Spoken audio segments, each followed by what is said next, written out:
Hi everyone, welcome to a solo app with me. This is Parenthood Uncut. So for these episodes, they're pretty raw as they can be, really. We don't get them edited. So I basically just give you thoughts of mine, and I like interacting with you all in this way. I just haven't had a minute to do a solo app this year. So it's great to be able to, touch base now. Basically, you would have seen from previous episodes that I've had a fair bit on this year as far as actually moving house. So we finally found our, dream home, or certainly the home that will be our home probably for primary school years for the kiddos. And that was great. I underestimated how much work goes into moving. I actually remember when we did move on the moving day, we actually moved on a Thursday, so the kids were at school. And then Friday, I remember I was here on my own and all the boxes and everything were in the house. And I looked around, and by Friday night, we popped some champagne, hubby and I. And I was feeling really good. I was like, oh, we're basically in. Like, this is great, really can just start celebrating. I think at one point I texted a friend saying, you should just pop around tomorrow, being a Saturday. Why not? We're basically there. And then on Saturday morning, I woke up and I looked around at the mess that was my house. And I went, oh boy, we are not even half of the way there. I certainly jumped the gun on that invite to my friend. Because I don't know, I hear of people who are happy to take their time when they move into places and, live in the mess. I cannot do that.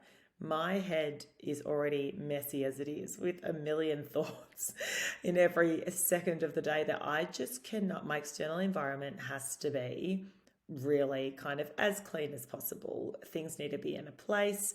I'm one of those people that if I notice the pillow is sort of in the wrong angle on the bed, I'll walk up and I'll shift it so it's the right angle. Otherwise, it just drives me nuts. I'm that person. So you can imagine me staring at all of these things which are looking for a home, in our cupboards, etc. And I was just kind of like, I feel so disgusting right now.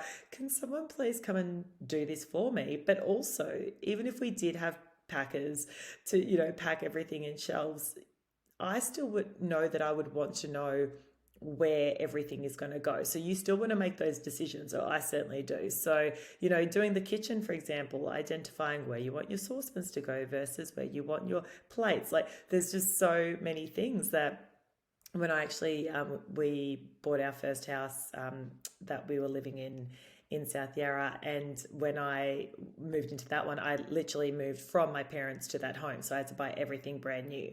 So I didn't really experience, I guess, the feeling of chaotic items that you've had forever and needing to find them all a home, as well as all the new items. Like, we had new pieces of furniture and things like this for this home as well. So this is really the first time in my life where, and certainly the first time when I've been moving with children, that I'd sort of experienced the layer of chaos that can provide. So yes, it was. It certainly took us a couple of weeks. Actually, every other weekend, I felt like we were hustling, just trying to get things sorted. We got, did a few minor tweaks to the home. Had the big paint job done prior to moving in, which was amazing. Certainly would recommend that to anyone who is considering a new home and you're thinking about a paint job. Do yourself a favor and do it up front if you can, because I work in construction, but I didn't appreciate how much mess paint can make, like all the sanding back and the just the stuff on the floor and the dust and all of that. It was so very grateful to have done that prior to actually moving into our home. And but when we were in, we got the curtains and blinds done. I spoke about that in the last episode. And just a few bits and pieces. We had door handles that had just fallen off for whatever reason. So, there's little nooks and crannies that you want to get into and make right, as well as, moving all of your things in. But now that we're in, it is fantastic. And I was a little bit nervous about what that would feel like, because I did love our location, our previous location. in South Yarra. I love running the tan. I love the cafes, like, 3 doors from my house. I love the amenity. I almost didn't mind hearing the ding of the tram all the time or the roar of the trains. Like, I just love that feeling of complete cosmopolitan living. And we've moved out. It's literally about a 10-minute drive from where we were previously living, but it just feels more residential. Like, I open my window and I hear like the rustling of the trees and birds, and I'm like, wow, like this is a real shift from 7 years of inner city living. So, but actually I love it, and I'm quite surprised by that. Don't get me wrong, South Yarra will, and inner city will always have a place in my heart, and who knows in the future where I'll end up. But certainly for now, it is really lovely I almost feel more calm because I don't walk out of my place and there's not like people everywhere. It's a little bit more quiet. And certainly for us, having a little bit more space. So we were in a townhouse and previously, which kind of had one main living, kitchen, dining area, which was taken over by the children. I used to joke with my friends that was essentially we live in the children's playroom. That's how it felt. I felt like I was cooking and there's Lego under me and there's toys everywhere and someone's running into me because they're playing chasey around our smaller area. And so it did feel quite chaotic. And now just having that little bit of extra space and those few extra rooms that the kids can sort of go into, or just that little bit of extra space outdoors, has really provided me with a level of, like, I guess, inner peace in a way that I can escape from my children. Wow, this is so new to me. So I so get it when you see those people on Instagram, like, those parents hiding in cupboards or like in the butler's pantry or whatever it looks like, just for a moment of peace. I get that now. I'm like, yeah, actually just having that door that you can shut on them is amazing. So yes, so it's been a really exciting testing time in a way as well, because as I said, I tend to get quite unsettled when there's change, but really exciting as well. And finally, I feel like we're in a place where we can just enjoy the space. I mean, there's always things that you want to do and improve on. I mean, I want to redo the kitchen, the bathrooms, but like, I'm kind of like, Leonie, that's you. Just push that idea down for now and just like have a moment to recalibrate. So that's what we're doing. But speaking about recalibrating, so as I mentioned in some earlier episodes this year, towards the back end of the last year, really struggled from a perspective of feeling like I was trying to do too much, which often is the story of my life, but, and also being pulled in every direction. And I'm sure everyone listening can attest to that, right? Like, sometimes it's hard to even really focus on the one thing because your attention's often being pulled, whether that's towards the children or a job or a hobby or something that you're interested in, or, it just feels often that there aren't enough hours in the day. And so I finished the back end of last year just feeling completely fried. And I then over the summer break reflected and just went, yeah, I don't want to be doing that again. I don't want that feeling again. And so I actually just straight away, one of the first weeks back from holiday break in the summer, so in January, I went and got the mental health plan, and I decided to go back to therapy and just do a couple of sessions, perhaps to, although I felt internally that I could reflect on my behavior and the way in which I was conducting my schedule, etc., that was causing me to feel the overwhelm, the anxiety, and all of the things. Sometimes I find it can be helpful to get that third party's perspective. And I've been very open on this podcast in sort of admitting to a lot of sort of mental health challenges that I've had in different milestones of my life, from when I had pre and postnatal depression. Prior to that, I did see a therapist in, I think it was mid-20s after a pretty severe breakup. And so actually I speak about that in the very first episode of this whole podcast, 130 episodes ago. I can't believe it. We're on 130 at the moment, where I just sort of discuss my life prior to children. And there's one pretty big breakup that I had with someone that I, at the time, thought I was going to end up with. So I think at that point, I definitely needed that support. So Although this wasn't sort of a monumentous moment, I did feel as though, no, I'm going to really prioritize me this year and I'm going to get on to things. So I actually started seeing someone, and I feel I need to give you all the intel of the words of wisdom that they've provided, because it might help you too.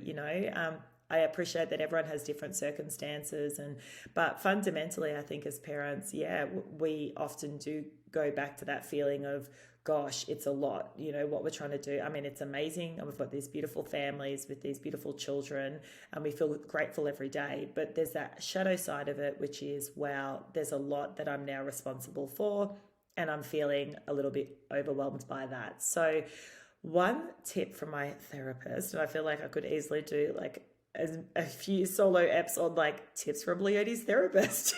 So watch this space. But one tip that I had, which I've just implemented now, and it might be helpful for you too, is basically when I explained to her that I was feeling really overwhelmed about last year and didn't want to repeat those behaviors and fill my schedule and not exercise for 6 months and all of those things, and I just felt a little bit overwhelmed by everything, she suggested something that she had actually implemented herself 12 years ago and still does every single day. And that is, it is journaling, but kind of a little bit more deliberate. I've always loved journaling, and I always turn to journaling when I've got so much in my head that I'm trying to work through, that I just need to write it all down and I can get to the crux of what it is that I'm trying to achieve or trying to decide on or whatever. And I try to, in the mornings that I'm not doing drop off and I wake up and go straight to work. I work quite early in the mornings in construction. I like to get to my desk and I sit down and I try to meditate for 3 to 5 minutes, and then I try to journal and set an intention. So when she mentioned journaling to me, I thought, okay, this could be on my wavelength. What she said was, there is actually scientific proof that if you jot down, call it 3 things that you're grateful for, daily, you can rewire your brain to start identifying things throughout your day that you're grateful for versus that you feel overwhelmed, anxious, overcome by. Yeah, because all of a sudden you're starting to look for the good things.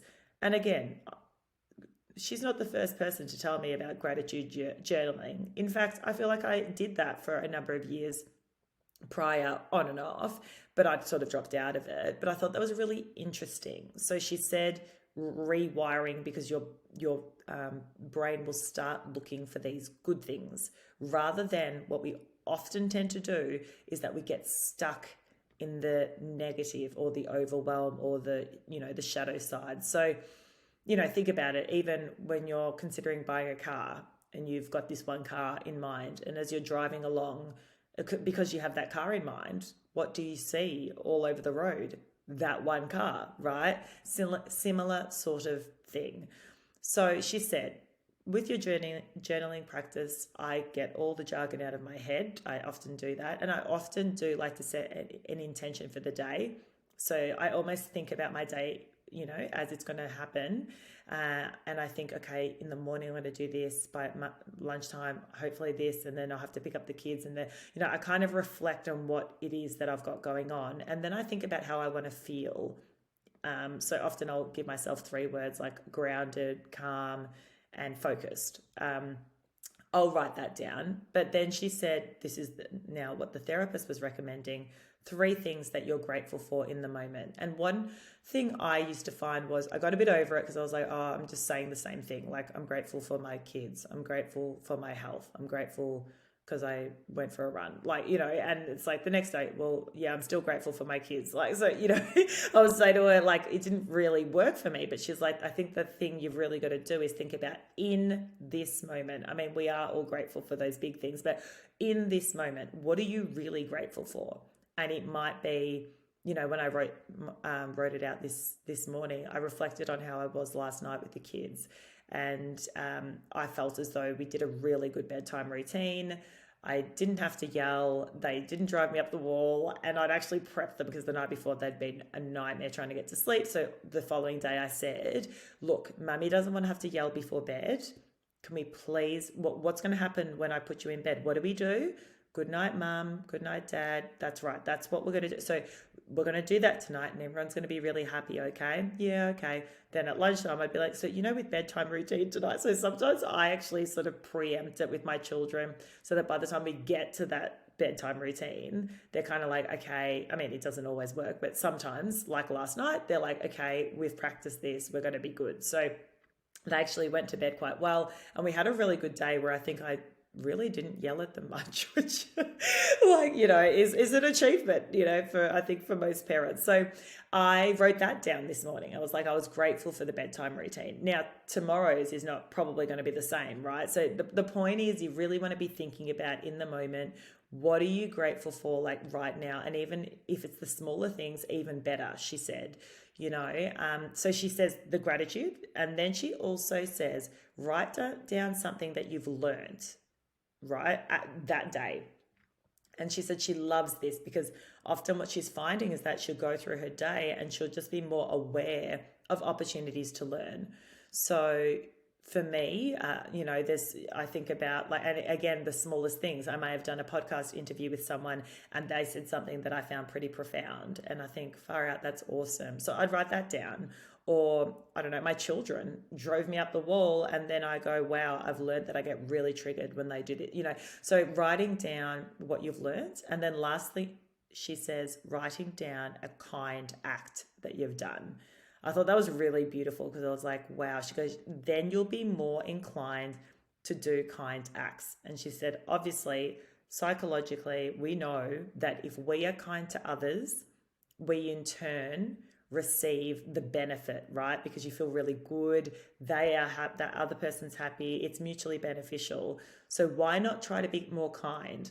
And I've noticed that because I've been doing this probably for the last couple of weeks, and I will sort of go out of my way now to sort of say, really look the person who's giving me my coffee, or for example, in the eye and say, thanks so much, have a great day. Or if they say have a great day, I'll look at them and be like, you too, just like the littlest interactions now, I'm definitely more mindful of because I'm like, I just want to be kinder, I guess, or, rather than always whizzing past everyone who comes past me, and that's what it can be like, because particularly as parents, we're so distracted, like, someone hands you something, you're like, yeah, thanks, and the kids are pulling at you and you're half focused on them, but then you really want to get back to Instagram because you saw something pretty cool on that, but then, you look, like there's always so many things that could pull us away that we're not really even focused on what is happening right in front of us. So I thought that was pretty cool. So 3 tips: the gratitude,